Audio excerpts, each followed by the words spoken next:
Hello students, I hope you all are revising the topics properly, right? So yesterday we have discussed about the ABO blood grouping and also the blood clotting mechanism along with the lymph, and even we have covered about the blood, the formed elements and the plasma. Right. So in today's class, first we'll be discussing about the few questions which are based on our yesterday's and the day before yesterday's topic. Okay. So let us quickly go through the questions. Let us go to the first question. Yeah. So here, let us read out the first question. Right. Now, an important component which gives the red color to the blood. Now, why does the blood appear red in color? Because of which respiratory pigment the blood appears red in color? It is because of what? The pigment hemoglobin. Okay, so I think we have discussed this. It's because of the the pigment that is hemoglobin. It is not the hydrochloric acid, it is not the saffron stain, it is not the iron. Okay, so I think it's a very easy question. Let us move on to the next question. The amount of the blood present in the circulatory system of an average person. So how much blood is present in our body? The average. Okay, so how much it is? It is the 5 liters. Okay, now whenever during the time of the injury, okay, or any accident, major accident, when there is a loss of blood, so to come to this 5 liter, okay, there would be a blood transfusions. Okay, if the blood goes below, okay, maybe like 2.53 or 4, even in these cases, okay, there would be an emergency blood transfusions. Next, now what exactly is a serum? Okay, so we have discussed, so the blood is made up of what? The blood is made up of the plasma and the formed elements. Okay, it is made up of the plasma and the formed elements. Now the plasma is made up of what? The plasma is made up of the water. Okay, it is made up of the protein and it is made up of the mineral. Right. Now in the proteins we have 3 types. We have what? We have this albumin. Okay, we have this globulin, right? And what we have this fibrinogen. We have this fibrinogen. Now, if you remove, okay, from this plasma, if you remove the clotting factor, what is a fibrinogen, students? It's a clotting factor. If you remove this clotting factor, so plasma minus fibrinogen. Okay, fibrinogen. So what we will get? We'll get the serum. Fine. So we'll get the serum. So what's the answer? What exactly is the plasma? It is blood minus corpuscles. No, it is plasma without the fibrinogen. Now what exactly is the fibrinogen? It is a clotting factor. The clotting factor. This is clear. Fine. Now let us move on to the next question. Right. Now here, mark among the following a cell which does not exhibit a phagocytic activity. What do we mean by phagocytic activity? Phagocytic activity means whenever there is an bacteria or the foreign particles entering into our body. Now here our body immune cells will be getting into the site and they'll be engulfing. Okay, so they'll be making the count or making the whatever the bacteria or the microbe enter into our body, they'll be feeding upon them, and the process is called the phagocytosis. Now among this, which one does not exhibit phagocytosis? They are telling. We have the monocytes, yes, we remember. So what did I tell you? The WBC. We have how many types? We have this granulocytes. Right, and we have this agranulocytes. Now here we have more 3 types, right? We have this basophils, eosinophils, neutrophils. Here we have this monocytes. Here we have this lymphocyte. So neutrophils show the phagocytic nature. Monocytes show phagocytic. Okay, so here we have monocytes. Neutrophils, yes. Now basophils we don't. Macrophages, what are macrophages? When monocytes enter into the tissue. Okay, they form into what? The macrophage. So what's the right answer? It is the basophil. Rest. Moving on to the next question. Now conversion of the prothrombin to thrombin requires. Okay, so prothrombin is inactive. Now what exactly requires the conversion? In presence of what? It will be converted into the prothrombin into the thrombin. It is what? The thromboplastin and the calcium ion. Not alone the thromboplastin, not alone the calcium. Now both should be together. Next, clotting of the blood of a wound involves. What does the clotting of the blood wound involve here? Okay, now here the evaporation of the plasma, no. Blood albumin dissolution, no. Conversion of the fibrinogen to fibrin by the thrombin there, yes. Okay, and it's not the hemolysis of the RBC. Clear? Next, in a closed blood vascular system, blood is completely enclosed within. So I have drawn a diagram and I have even explained you. So we have a network of the blood vessels, okay, through which the blood would be transported, and it will be transported throughout the body parts. Fine. So here it is what? The skeletal, no. The sinuses, it happens in the open. Okay, we don't have it in the close. The vessels, it's not the heart, because heart is what? A pumping organ, and we will be reading about today in today's class the structure of the heart. We'll be discussing this shortly. We'll start the new topic heart, but once let us complete these, solving these questions. Next, the cardiovascular system is comprised of. What is the cardiovascular system? That is the circulatory system comprised of. It is comprised of the heart, the blood and the blood vessels. Okay, so the heart, blood and the blood vessels. Next, the function of RBC is what? Okay, it transports the oxygen. It transports the carbon dioxide. It maintains the pH of the blood. Yes. Okay, so see, for example, it is transporting the oxygen from the lungs to the cells. Now at the site of tissue, for example, you know, this is the tissue and this is the, you know, the blood vessel, and it is carrying what? The RBC. Now when the RBC comes here, what it will be doing? It will be giving the oxygen and taking back what? The carbon dioxide. Getting my point? Fine. So it will be doing both. Again, it will be taking the carbon dioxide back to the lungs for getting it oxygenated. So here it does all the functions. So the answer is what? All of this. Next, in the human blood, the type of cells which lack a nucleus, right? We discussed. So we discussed that RBC is not having nucleus. Okay, the RBC is devoid of nucleus. Why it is devoid of nucleus? To accumulate, okay, to accommodate what? To accommodate the oxygen molecules within it. Fine. So the answer is what? The RBC. Next, let us do the homework question, students. I hope you all are also solving it parallelly. Fine. So which blood cells are largest in size? Okay, so here while discussing the WBC, the type of cells in the WBC, we have discussed clearly that the largest cells are what? They are our monocytes. Okay, they are the largest in the size. Next, and the one which are more abundant are what? They are the neutrophils. Next, platelets are also called what? The thrombocytes.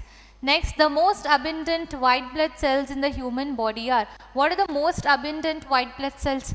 Okay, so just now I have told it is what? The neutrophils, right? Now after neutrophils, what we have? Okay, after neutrophils we have this lymphocytes. After lymphocytes, what we have? We have this monocytes, and after that we have the eosinophils, and last what we have? We have the basophil, which is the least abundant in our blood. Okay, in our among the white blood cells. So what's the answer? The answer is the neutrophil. Next, the fluid connective tissue in the human. What is the fluid connective tissue? The fluid connective tissue is what? The blood. Next, oxygen is mainly transported in blood by. Now I told you the respiratory pigment. Because of the respiratory pigment only, we are able to transport what? The oxygen. Now what is the respiratory pigment which is present in the blood, and because of that only the color of the blood would be red in color? The answer is what? The answer is hemoglobin. Okay, it is not the plasma, students. It is the hemoglobin. It is not the WBC. It is not the lymph. They are asking about what? It is mainly what transports. It is mainly what? The hemoglobin. Next, which component of the blood fight against the parasites? So here, if you remember, yesterday we were discussing, like for example, whenever there is an allergic reaction in our body, and when there is an helminthic infection increasing in our body, the eosinophils amount would be increasing. The count of the eosinophils will be increasing in the body. Fine. Now in the similar way, whenever there is an asthma attack or any allergy, at that time what will happen? At that time the basophils will be increasing. So here for this parasitic one, what we have? For this parasitic one we have the eosinophils. The neutrophils, monocytes and platelets are not there. Which blood cell has a lobed nucleus and granules in the cytoplasm? So they're talking about, see, all of them are lobed. All of them are lobed, but they are talking about the like the one multi-lobed one. Okay, so here what exactly it is there? In the monocyte we have single. In the neutrophils what we have? We have multi-lobed nuclei. Okay, so here we have this multi-lobed nuclei. Okay, so in the monocyte we have what? In the monocyte we have a horseshoe. Okay, so we are having what? The horseshoe shape. Okay, now the erythrocyte is not, it is enucleated. Lymphocytes, again we have the subtypes there. So the answer is what? The neutrophils, right? Next, let us move to the next question. Which among the following lacks a nuclei? That is enucleated condition. And you all know the answer is what? The red blood cells, which is also called the erythrocyte. Next, let us move on to the next question. Which of the following is not a formed element? Okay, so the blood is made up of the plasma and the formed element. And the formed elements. So which of the one, okay, is not a formed element? So what exactly? It is the plasma. So here it is a formed element. Platelets is a formed element. Okay, so they are asking which of the following is not a formed element. The answer is what here? Plasma. This is clear. Next, students, let us go to the next question. The blood cells involved in the immunity. So which blood cells play a very important role in our body's immunity? We all know that these cells are the WBC, that is the white blood cells or leukocytes. Okay, so let us mark it. It is the leukocytes. It is not the erythrocytes, not the platelets and not the hematocytes. Next. Fine. So with this we are done. We are done with this. Let us move on to the next worksheet, that is, yeah. Okay, so let us move on to the next worksheet. Fine. Now this worksheet is on the ABO blood grouping mainly. Fine. So let us read out the question and try to solve them. Right. Now let us read out the first question. Now they are asking, select the incorrect statement with respect to. Select the incorrect statement. So they have given 4 statements. They are asking us to identify the incorrect statement. Now first statement, a person of O blood group has anti-A and anti-B antibodies in the blood plasma.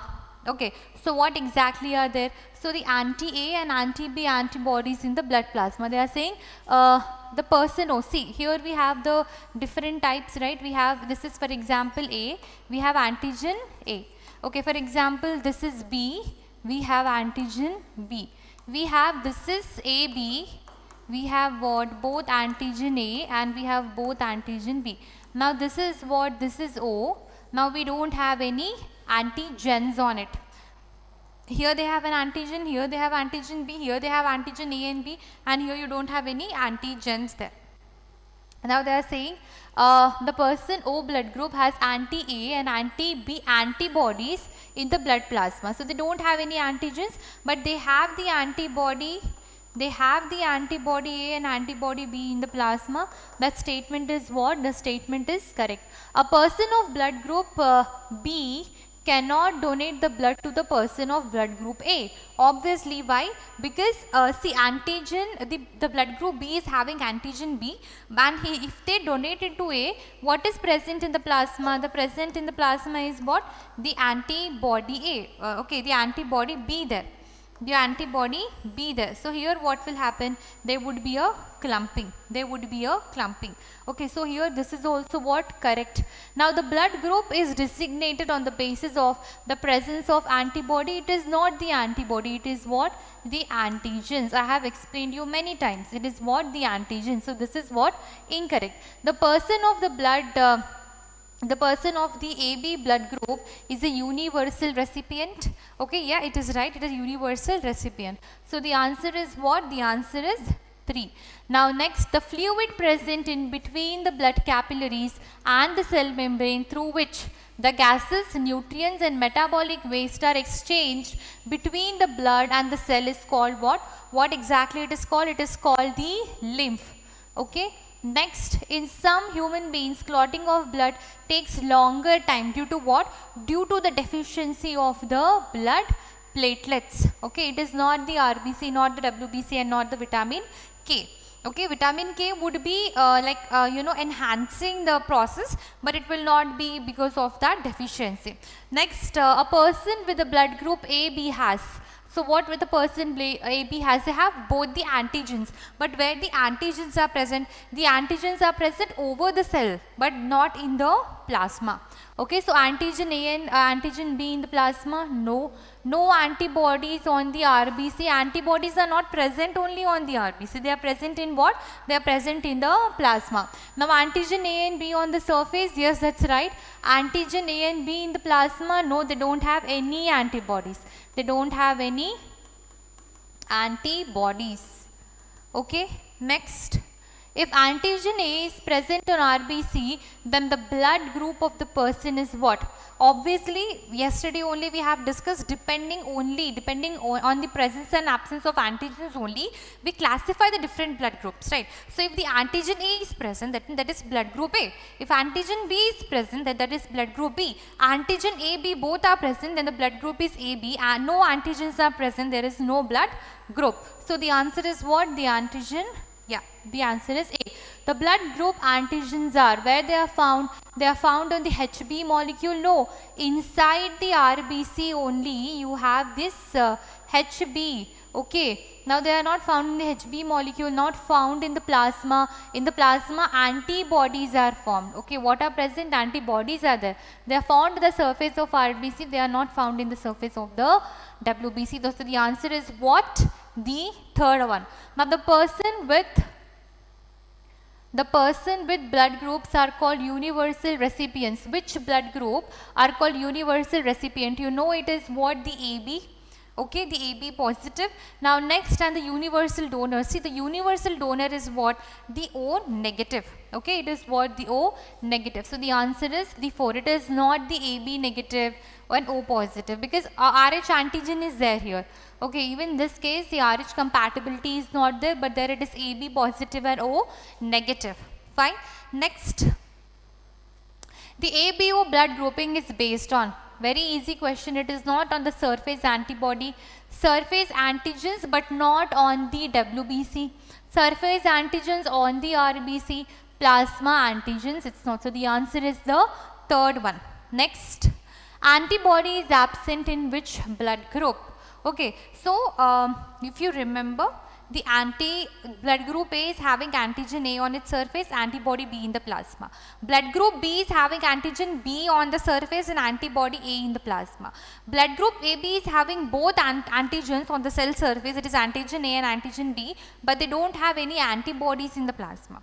Whereas the blood group O is having no antigens on the cell surface, but having both antibody A and antibody B in the cell, in the plasma. So what would be the answer? They are asking which of antibody is absent. So the answer is what? AB, because both antigens are present. There are no antibodies, because if antibodies are present, then there would be a clumping. Next, the blood group A can receive blood from which group? So the blood group A, yesterday only we have discussed, it can receive from what? The blood group A itself and as well as the O. Got my point? Okay. So here it is the blood group A, it can receive from the O. Next, a person, now let us discuss the homework questions. Now a person with RH negative should not receive the blood from what? The RH positive, right? RH negative it can receive, but from where they should not receive? The RH positive. So what would be the answer? So the answer would be the second one. Next, which of the following is not a blood group? We have blood group A, we have blood group B, but we don't have the blood group C, we have the blood group O. So the answer is what? The third one. Next, lymph is a fluid that is similar to. So we told that the composition of the lymph and the plasma, like the mineral composition, it is moreover the same. But here they are asking it is similar to what? Now here it is similar to water. Okay, the composition. Next we have the blood plasma. Okay, we have these enzymes, and then we have the hemoglobin. So it is what? The fluid is, it is similar to plasma. Okay, it is similar to plasma, but more number of WBCs are being formed. Now the lymph mainly transports oxygen, carbon dioxide. It actually mainly transports the digested fat. Now which of the following are found in the lymph? RBCs are not formed because it's a colorless. If RBC is present, the color would be there. Platelets are not formed. The lymphocytes, that is the WBCs, are found in more amount in the lymph. So the answer is the third one. Next, lymph flows in the body through. How does the lymph flows into the body? So the lymph flows into the body through what vessels? To the lymph vessels. Okay. Next, yeah, the function of the lymphatic nodes is, what is the function of the lymphatic nodes? What the lymphatic nodes does? So I think you all know the Peyer's patches, the tonsils, right? And you know, these are what the lymph nodes. Now what exactly they do? Now they produce enzymes? No. They store the RBCs? No. They filter the lymph and they fight against the infection. So that's the reason, right? If you know that in many cancer patients, right, now what they do, if it is kind of a cancerous, like if the cancer is spreading throughout the body, or there is a possibility it can spread, so they immediately remove out what? The lymph node, so that to prevent the spread of the cancer to the entire body. Got my point? Yeah. So in detail about this, we'll be reading in the chapter Human Health and Diseases in your grade 11th. Next question. The color of the lymph is, it is not red color, it is not yellow color, it is colorless or pale yellow color, it is neither not the blue color. Next, lymph does not contain. What lymph does not contain? The lymph does not contain what? The WBC, RBC, plasma and the proteins. Okay, so the lymph does not contain, it contains the WBC, it does not contain what? The RBC, it contains the plasma, it contains the protein. So the answer is what? The option number B, it does not contain the RBC. Next, the major component of lymph is what? The major component, it is like made up of what? So I told you the composition of lymph and plasma is same. What exactly the plasma is made up of? The 90 to 92% of the water. Here also the same thing. It is not the hemoglobin, it is but the plasma, it is the water, it is not the hormones and not the enzymes. Fine. Okay students, so with this we have completed discussing out the questions, and I hope you all have marked it correctly when you were solving this. Okay, if you have any doubt during regarding this, please let me know. Now today we'll be starting a new topic, that is what? The human circulatory system. How many types of circulatory system we have, and the evolution, how it got evolved. Let us discuss all of this in detail. Okay. Done.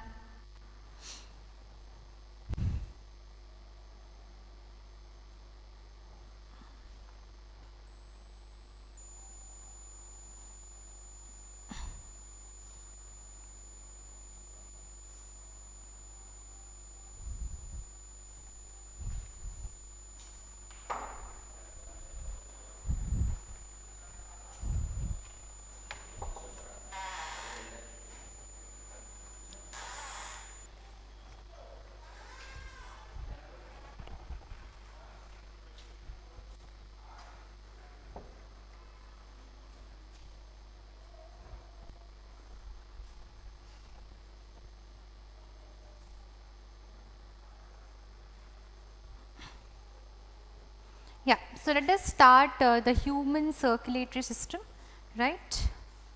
Yeah. So our topic is the circulatory system.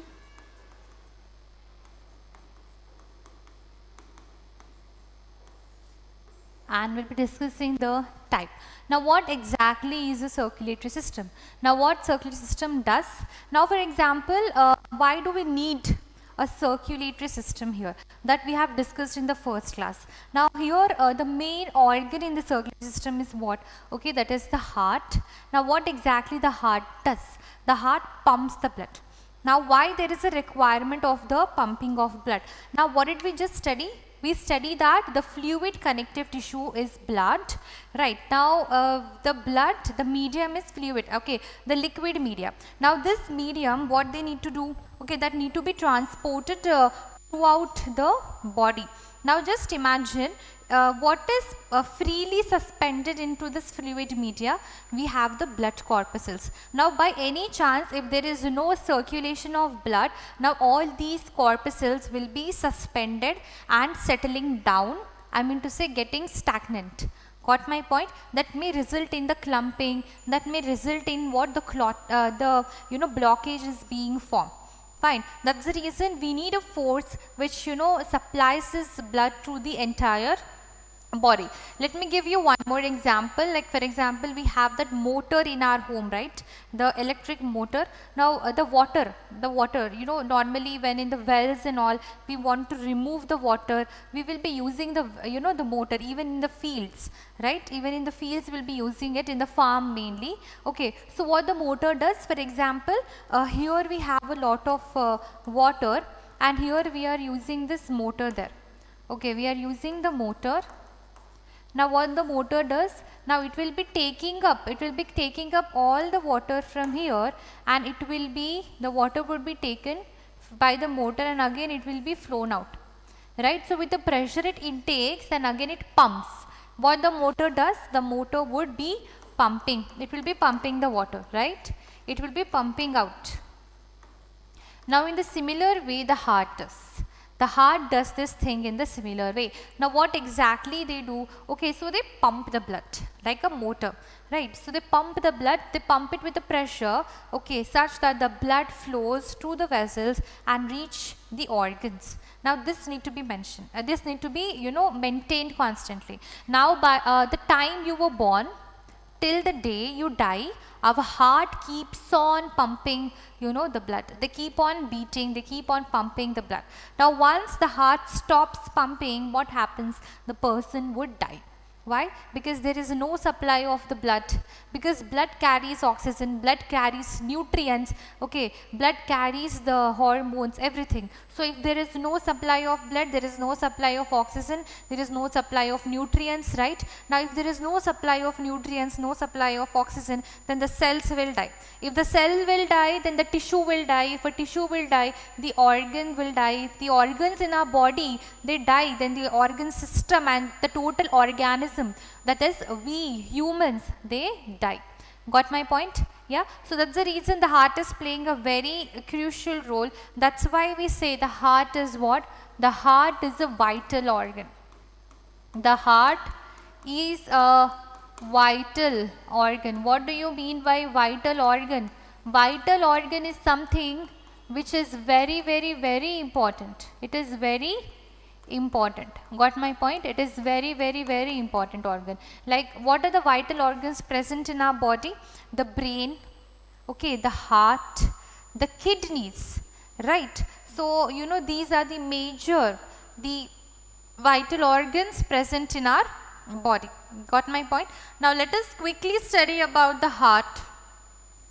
Quickly study about the heart, the structure of the heart, and how exactly it evolved. How exactly it evolved. Fine. Now let us quickly study about the heart. There, the evolution of heart. Evolution of heart. Okay. It's a very, very, very interesting topic. Fine. Now students, now just imagine, right, so how we evolved. So we evolved from what? We evolved from a unicellular organism to a multicellular organism. Like for example, now you will be reading, now this is a CBC class, but the very first chapter, if you see in the zoology, you have the animal kingdom. In the animal kingdom, you have different phyla. Now what is a primitive phyla? What do you mean by primitive? The very first. What is a primitive phyla? The porifera. What exactly it is? It is the porifera. So we have the porifera. Okay, now from porifera to what? Okay, so there you have the chordata. The chordata. So we have evolved from porifera to chordata. The porifera to chordata. Next, if I say you in simple words, from the unicellular to what? The multicellular. Multicellular. Okay, see what is unicellular? One single cell. Okay, one single cell will only be performing digestion, respiration, excretion, reproduction, okay, and everything, all the process of the body. That is one single cell. So we don't have an organ, right? So how the organs are formed? Cells, the group of cells make the tissue. The tissues, they form the organ, right? And the organ forms the organ, the organ systems and the organism. Fine, got my point. Now here the one single cell, how can they do all the functions even if they are doing, for example, there is one single teacher who is teaching all the subjects, right? So here in this way what happens, and also doing some other work, right, all the administrative work. So here the work is not that much efficiently being done or not that much productive. That's the reason we have evolved from the unicellular forms to the multicellular forms. Got my point? Now here just imagine in the multicellular we have different type of cells performing the different functions, right? Now here also what happened? So we have evolved from the chordata. In the chordata what we have? So in the phylum chordata,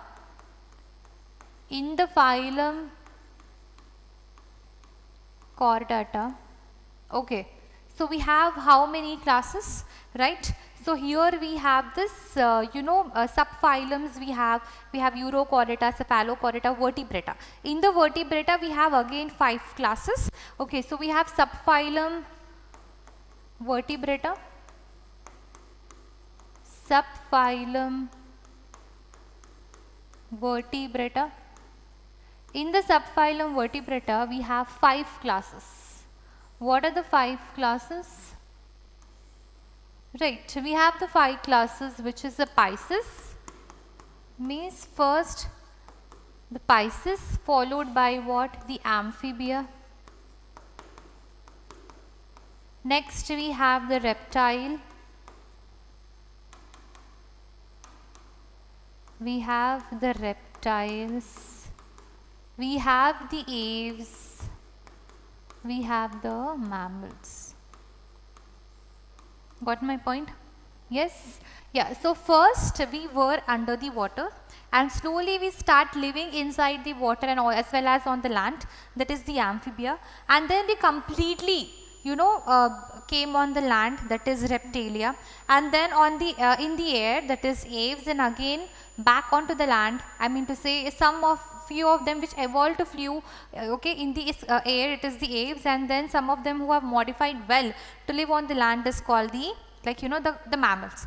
So here we see different types. In the mammals I am not saying. So in the mammals we have the classes which are living in the water, on the land, and as well as the air. For example, the aerial, what are the aerial? We can say the bat, on the land normally the humans, and in the water you can take the dolphins, right? So all these are what the examples. So they evolved. So these mammals, they are evolved to be on the land, in the air, and as well as in the water.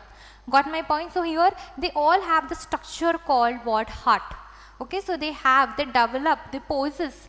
So this they have what? The structure heart. Now let us see how the structure of the heart was very first found in the Pisces.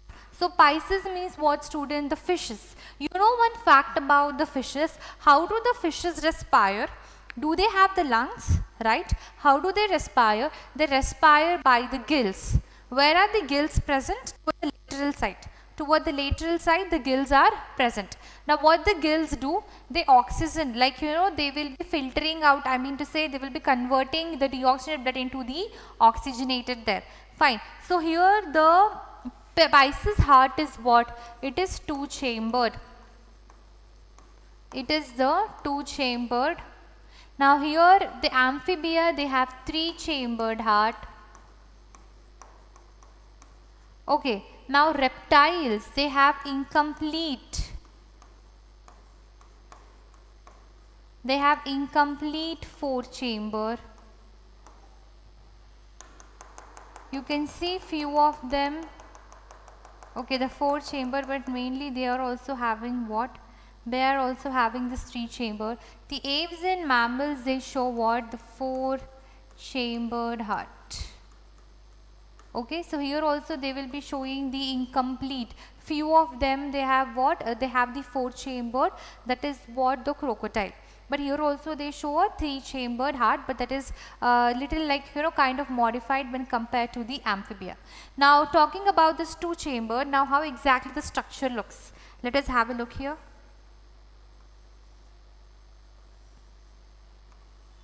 Okay. Fine.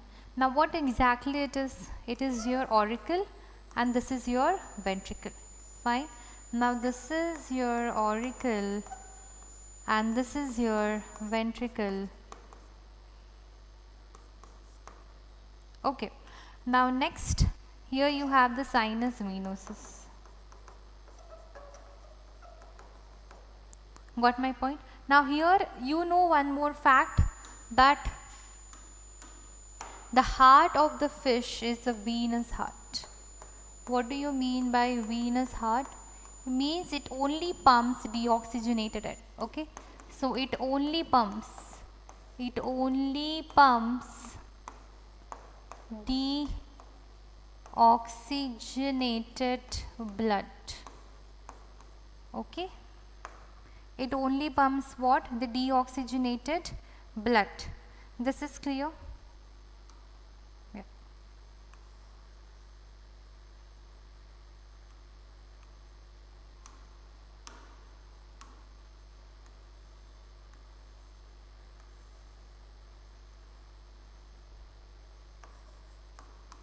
Next we have the three chamber heart. Now how exactly they are three chambered? Let us just find it out. This is the one.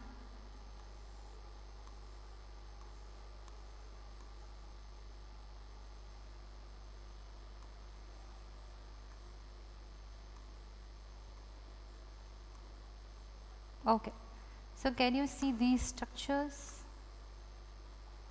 Yes, I guess. Fine.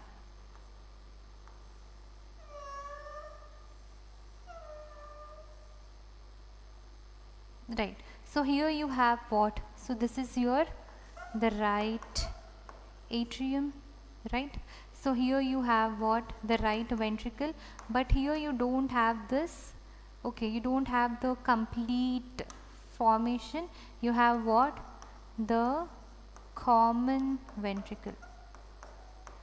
You have the common ventricle, which results in what?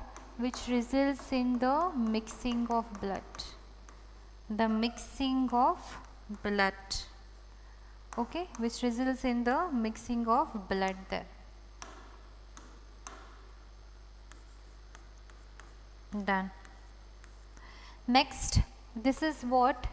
This is again here, this is your sinus venosus. And this is your truncus arterioles. Now this you will be reading about this truncus arterioles in the chapter what? In the chapter the frog. Okay, that is there in the structural organization in the animals. Okay, that is the frog part when we are discussing about the frog. So here what you can see, we have the right auricle, we have the right ventricle, and then we have a common ventricle. What is it? Common ventricle. Okay, the truncus arterioles. Okay, so from here it would be pumped out. Got my point? So here this is something. Okay.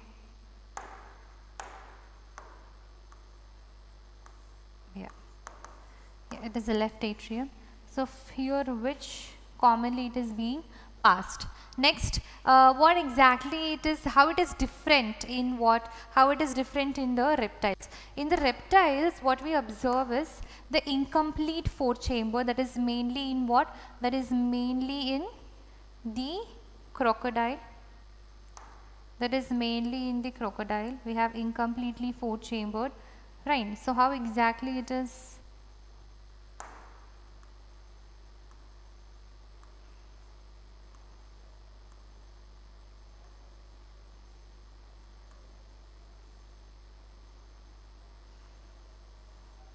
This is the septa, but this is your pulmonary trunk. Yeah, this is the another, but they are what? Incompletely formed. Now here you can see the septa. Okay, so this is partially or incomplete four chambered. Okay, so mainly you found this in the crocodile. So the septa is not complete, the septum is incomplete, right? Next, we have in the mammals, we have proper four chambers. So what exactly, how are they?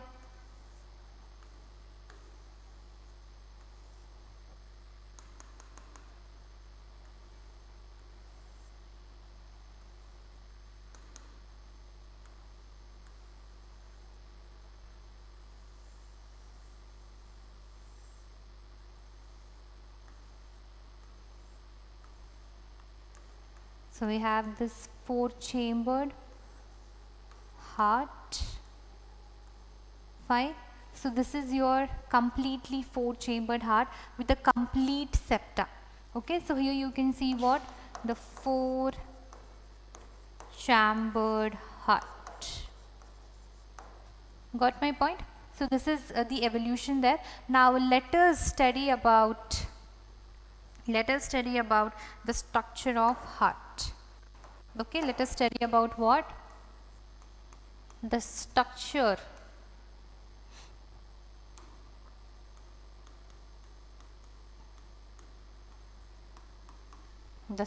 of heart. Okay, fine. Yes, let us read about the structure of the heart. Now where exactly our heart is located? Where exactly it is located? Tell me. Now the heart is located in between your lungs. For example, these are your lungs. These are your lungs. This is your trachea, which divide into the primary and which is divided into primary left and right bronchi. Okay. So here you have the lungs, right? This is the lung. Got it? Here you have your right lung and there you have your left lung. So here in between the lungs, your heart is present. Where exactly? Let us see. So here you have a notch. Here we have a notch. So many of you say your heart is present at the left. It is not present at the left but slightly tilted towards what? The left. Now for example, let me just do it here. The heart is present here. So I can say that, so I can say it is present over here, right? It is slightly tilted to left. It is not completely but slightly tilted to what? The left there. Okay, so it is slightly tilted to left.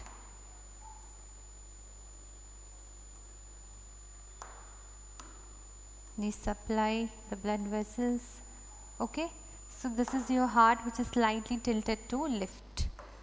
Okay, so here you can see the heart, right, which is what? Slightly tilted to left. Okay, and it is present in a cavity. What is a cavity called? What is this cavity called? And what is this notch here? This notch. Okay, what is this notch called? Because of the presence of our heart, a notch is present, right? This notch is called cardiac notch. This is your right lung, this is your left lung. Okay, this is your left lung. This is a cardiac notch, and this cavity is called your mediastinum. It is called your mediastinum. Okay, it is present in the cavity mediastinum. So this is the location of the heart. So what exactly can we write, students? We can write the heart. The heart is located in between the lungs,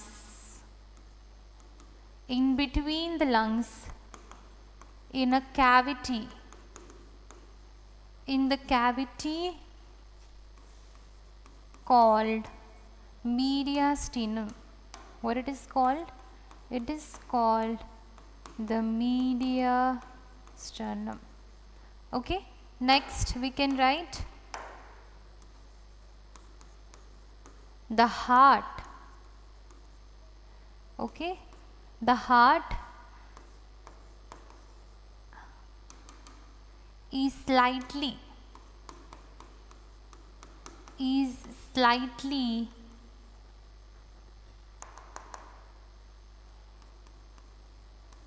tilted to left. Okay, so where exactly it is present? It is slightly tilted to what? It is slightly tilted to the left. Okay, fine. Next, the size of the heart. The size of the heart is equal to, or is as, okay, is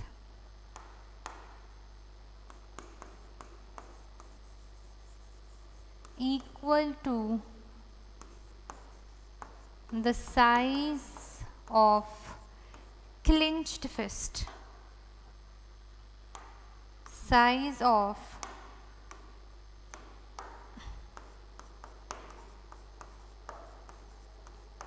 clenched fist. What do you mean by clenched fist? Like thumb, okay, and you close it like this, and this is outer. So this is your clenched fist. Now your heart size is equal to what? The size of your clenched fist. Fine. Okay. Next we can write down. Okay. So here we can write down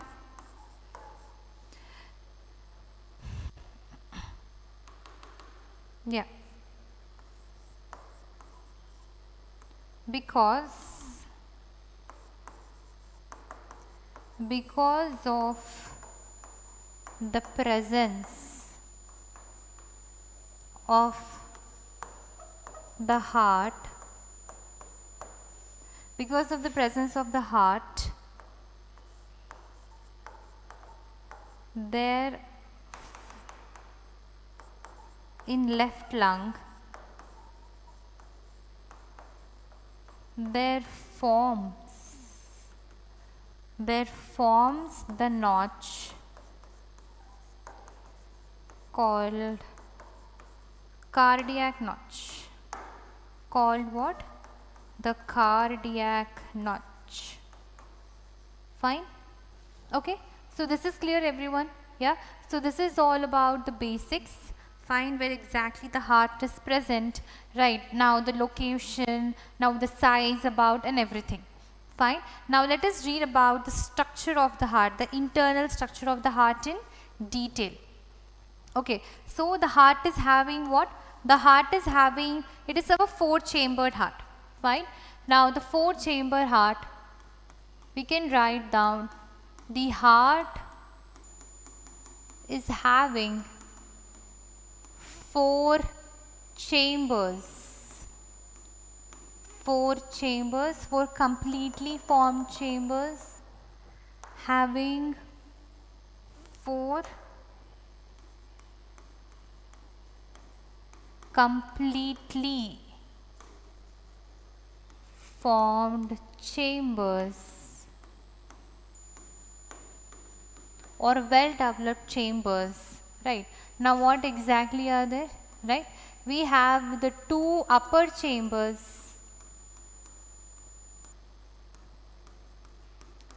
and then we have the two lower chambers.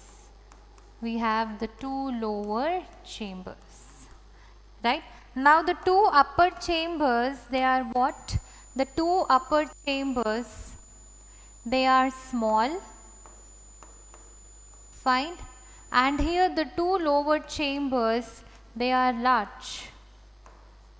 And what are the two upper chambers called? The two upper chambers are called the atria. It is called the atrium or the auricle. Whereas the lower two chambers, it is called what? The ventricles. Right? Now we can write down the wall of the auricles are thick. Okay, so they are what? They are small. The walls are thin. Here we can say that they are large, and they are what? The walls of ventricle is thick. Okay, so here we can write one more thing, that the left ventricle, the wall of left ventricle, okay, we can write down the wall of left ventricle is thicker than the right ventricle. Fine, students, right? Okay, now next one, let's see the structure of the heart. Let's draw the structure of the heart. Okay.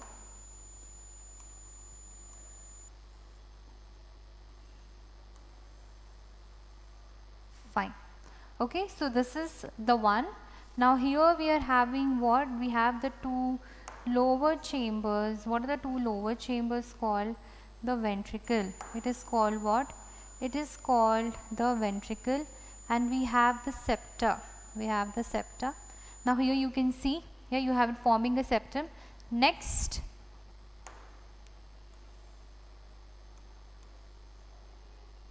yeah. Okay, so this is the structure of your heart.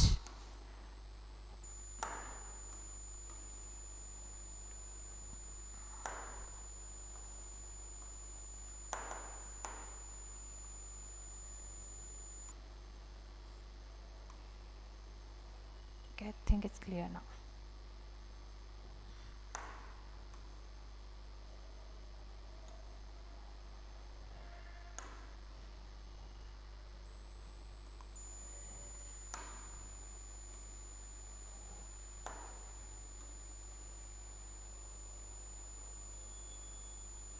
Okay, fine.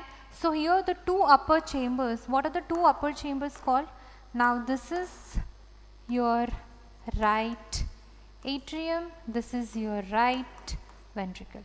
This is your left atrium, this is your left ventricle. Got my point? So if we draw it like simply, I'll tell you. Let us see this part.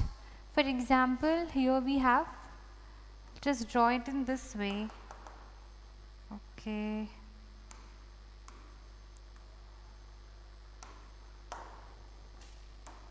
Yeah, for example, so here we have, these are the four chambers, right? Yeah. Now let us try to understand. Now this is what? This is your right atrium. This is your right ventricle. This is your left atrium. This is your left ventricle. Okay, and these are separated, right? They are not, they have a proper septa which separates. So the septum which separates the two atria are called, what is the septum called? The septum which separates the two atrium is called the interatrial septum. What is the septum called?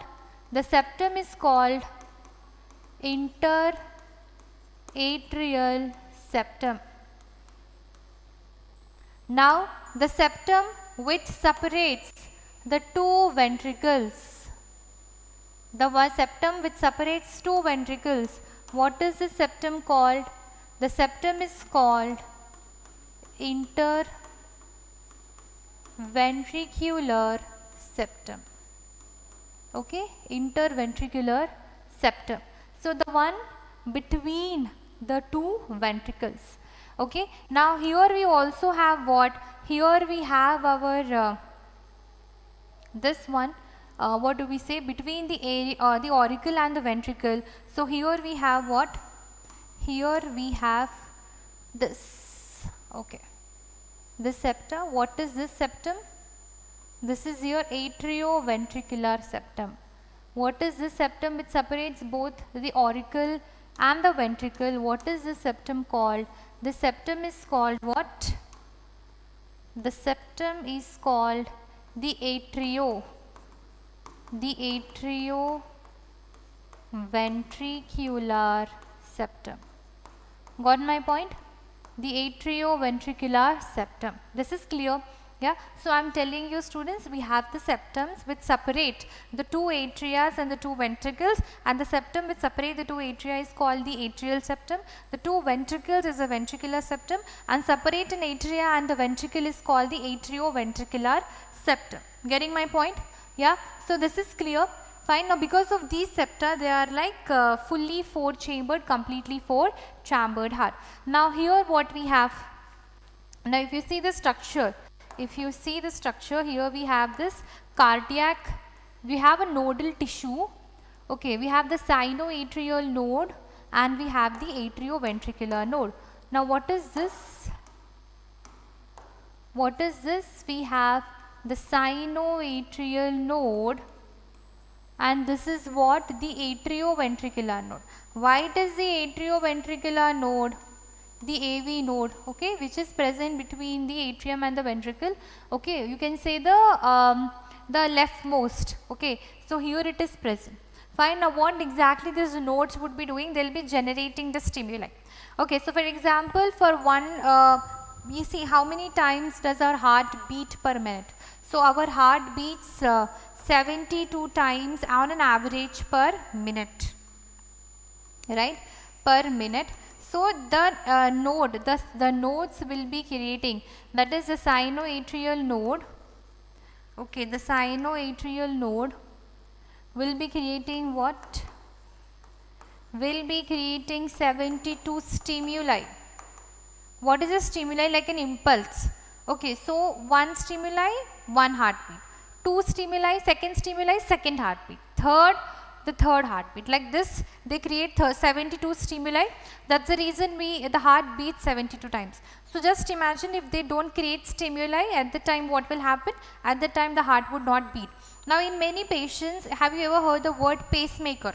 Yeah, you know pacemaker, right? And so these days there are the pacemakers which are even monitored, okay, via the internet, right? And we can just keep a track on it. We can even set it accordingly. So what these pacemakers do, for example, in a heart, if the sinoatrial node, it doesn't work, okay, at that time what happens? The stimulus will not be there, right? So if the stimulus is not generated at that time, what will happen? Okay, so we'll miss the heartbeats, right? So here the doctors would be pacing an artificial pacemaker. So the artificial pacemaker will do the work of this, this, what do you say, the SA node. Getting my point? Yeah. Now next, let us read about how exactly, the structure. Now see here, we have the valves. So here to prevent, for example, from the right atrium, the blood flows to the right ventricle. From the left atrium, the blood flows to left ventricle. Now when the heart contracts, what will happen? So from here, what we have this pulmonary artery which carries the blood to lungs, and again we have pulmonary vein which brings the blood back from the lungs there. So and here we have what? We have this aorta. Okay, we have the aorta. Yes. So when they contract, So when they contract, what happens? So the blood would be pumped in. So when the blood need to go, so from here where the blood need to go? The blood need to go here into the aorta and the pulmonary artery. But if it is open, so at that time what happens? There is a backflow of blood. So we need to prevent the backflow of blood, right? So here what happens, right? So here we have some valves. Where the valves are present? In the interventricular septum, the tissue is modified and they form the valves. Okay, so here are your two valves present. So what are the two valves which are present here? What are the two valves which are present here? Let us see. Okay, this is the one. Now what are the two valves which are present here? Let me, okay, so here we have the valve, here we have the another valve. Okay, fine. Yes, so here the valve, what happens? It opens in one direction. For example, let us see this valves, the closed valve and the open valve. This is closed valve, this is the open valve. Okay, now how does the closed valve appear? The closed valve appears something like this, right? Next, how does the open valve appear? The open valve appears something like this. So what happens at the time? The blood flows like this, but here the blood will not flow. The blood will not flow. So what they do? They prevent the backflow of blood. They prevent the backflow of blood. So similarly, we have the valves which are present here and also in here. Okay, so in the pulmonary artery and the aorta. Fine. So here let us read about the valves, the different type of valves which are present in the heart. Okay. The valves, what are the valves? The flap-like structures. You can say the flap-like structure. The flap-like structures which prevent, what they do? Which prevent the backflow of blood. The backflow of blood. Done? Yeah. So how many different type of valves we have? This is very important, students. Please listen very carefully. Please pay attention. Okay, we have different types of valves present in the heart. What are they? So different types of the valves which are present in the heart, what exactly are there? Okay, so we have mainly two types. We have the atrioventricular valve. Okay, next we have semilunar valve. Semilunar valves. Okay, semilunar valves. Now this atrioventricular valve, you can also write it as AV valve. It is also known as AV valve. Why? Because it is present between the atrium and the ventricle. Here you can see it is present between the atria and the ventricle. Got my point? Next, now we have again two types of the atrioventricular valve. What are the two types of atrioventricular valve and what are the two types of semilunar valve? Okay. Now here the valve. Now in the two types of semilunar valve, we have what? We have this, the very first one, we have the atrioventricular valve, or we can say the tricuspid valve. Okay. Next we have what? The bicuspid valve, or you can say the mitral valve. It is also called the mitral valve. Whereas the two types semilunar, we have what? Okay, the the one which is present in the pulmonary is called the pulmonary valve. The pulmonary valve. Next, the one which is present in the aorta is the aortic valve. It is what? The aortic valve. Next, in the tricuspid valve, where exactly is the location? It is present between what? Your right atrium and the right ventricle. Now bicuspid or the mitral, it is present between your left atrium and the left ventricle.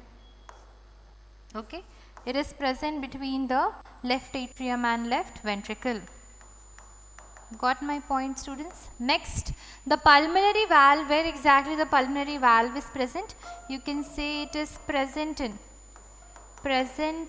pulmonary artery. Pulmonary artery. Next, it is present in where? It is present in pulmonary valve. It is present in what? The aortic valve is present in? It is present in the aorta. Got it? So let us quickly label them now. So what I can write this? So this I can write it as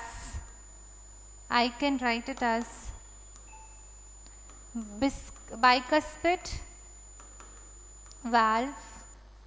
Okay, this is what? Aorta. So this is aortic valve, right?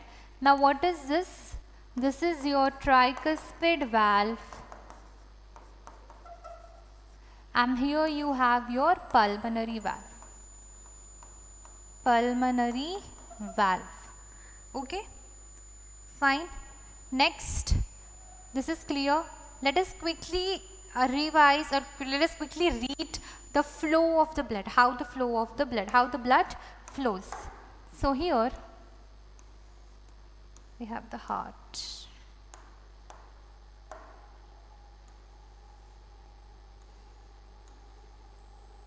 Okay, so this is the one.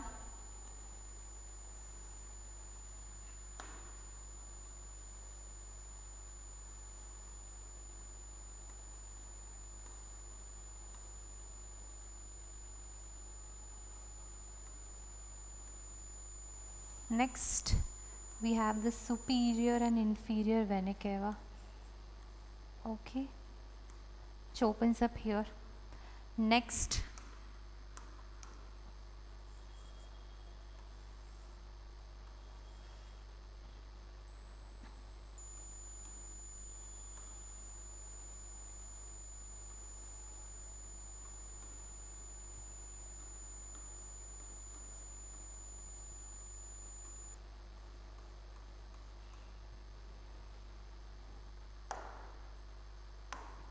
now here we have the valves. I think we should draw a little here.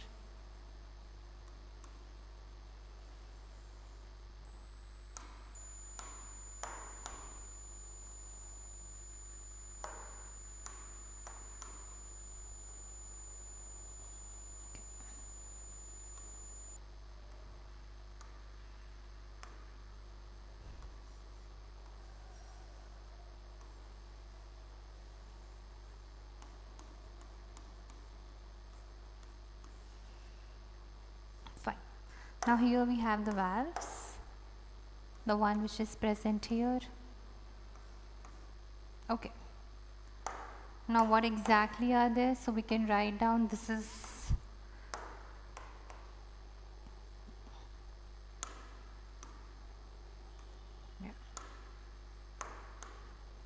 this is your right atrium, this is your left atrium, this is your this is your left atrium, this is your right ventricle, this is your right ventricle, this is your left ventricle. Okay, this is clear. Now what are these? This is your inferior vena cava, this is your superior vena cava, right? Now what exactly is this? This is your tricuspid valve. Tricuspid valve. Next, this is what? This is your pulmonary valve. Whereas coming to this part, here is your what? the bicuspid valve. Next, this is your aortic valve. This is your pulmonary vein.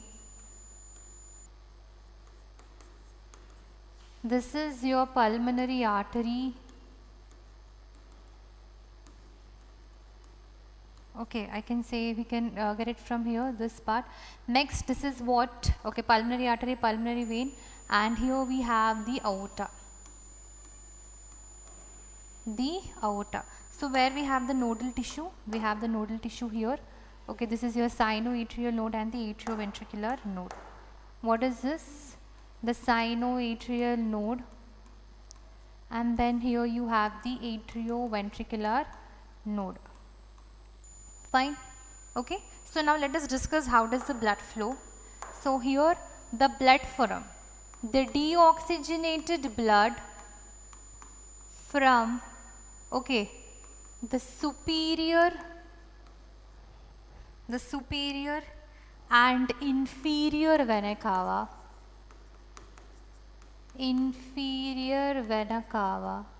it moves into what? It moves into right atrium. Now from the right atrium, what? It moves into the right ventricle. Now from the right ventricle, what happens? From where does it go? Okay, from the right ventricle it goes into what? The pulmonary artery. From the pulmonary artery, where exactly does it go? Okay, it goes into what? It goes into what? The lungs. Okay, so we can just write it down here. From the pulmonary artery it goes to what? It goes to the lungs and gets oxygenated. Now from there again it comes back. Okay, so via pulmonary vein, okay, it flows back into, or you can say pumped back into, it is vein pumped back into what? Your left atrium. Into your left atrium. From the left atrium it goes to left ventricle. From the left ventricle it is pumped. Okay, it goes to aorta. Okay, aorta. And what we can say? Pumped to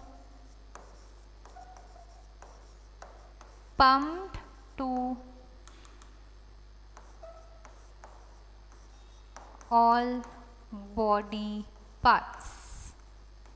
Fine. It is pumped to what? The all body parts. Now what happens here? So when it is moving from right atrium to left atrium, what valve opens? So here you can see the tricuspid valve opens. Now again from there it goes to the pulmonary artery. What valves open? So here if you just write down the valve, so here we can say here the tricuspid valve open. Okay, tricuspid valve open. Now here pulmonary valve open.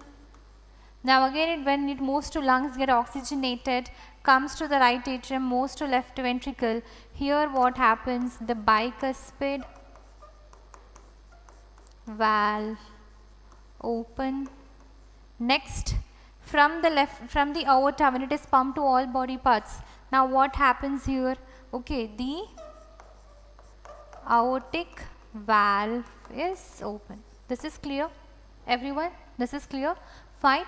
So with this we have completed reading about what? The circulation, how exactly the blood flows through the heart. Now let us quickly understand what is single and double circulation. In single circulation, the blood is reaches the heart only for the one time.